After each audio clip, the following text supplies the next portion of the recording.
Cerita hikayat Abu Nawas dan Lalat. Sebelum kita lanjut ke ceritanya, mari kita mengenalkan dulu tokoh-tokohnya. Jadi yang pertama kita ada Abu Nawas dan juga ada Raja. Kita juga ada istri Abu Nawas dan juga Lalat. Suatu hari di rumah Abu Nawas, ada baginda raja yang datang untuk membongkar rumah dan juga tanah Abu Nawas begitu saja untuk menemukan emas dan juga permata. Namun, ternyata emas dan permata yang katanya berada di dalam tanah milik Abu Nawas hanyalah rumor.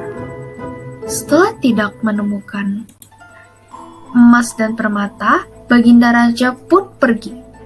Dan juga bukannya minta maaf dan mengganti kerugian, tapi ia begitu pergi saja dan meninggalkan semua seperti kondisi setelah digali.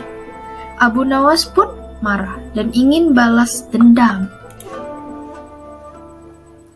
Saat sedang makan malam dengan istrinya, Abu Nawas pun sedih karena baginda raja pergi dan tidak mengganti kerugian semuanya. Lalu, ia pun melihat seekor lalat.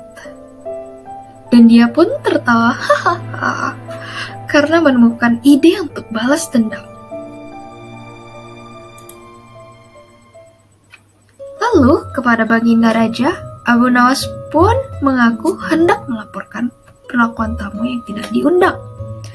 "Siapakah tamu yang tidak diundang itu?" tanya baginda raja. "Lalat ini, tuanku," kata Abu Nawas yang membawa lalat di atas piring yang tertutup tudung saja. Abu Nawas pun meminta izin untuk mengusir lalat-lalat itu. Baginda raja yang sedang berkumpul pun langsung memerintahkan Abu Nawas untuk mengusir lalat-lalat itu. Bermodalkan tongkat besi, Abu Nawas pun mengejar memukuli lalat-lalat itu hingga vas bunga, patung hias, dan perabotan istana hancur dibuatnya. Akhirnya pun baginda raja menyadari kekeliruannya. Abu Nawas yang puas memberikan pelajaran pada baginda raja pun meminta izin pulang. Jadi, apa nilai kehidupan yang kita bisa dapat dari cerita ini? Nilai pendidikan. Jadi, ketika kita memperoleh masalah, kita harus pikirkan masak-masak sebelum bertindak, agar hasilnya benar-benar maksimal dan tidak timbulkan masalah yang lebih besar. Kita bisa belajar dari kecerdikan Abu Nawas di sini dalam membalas perbuatan raja. Dan juga, apakah nilai moral yang kita bisa dapatkan dari cerita ini?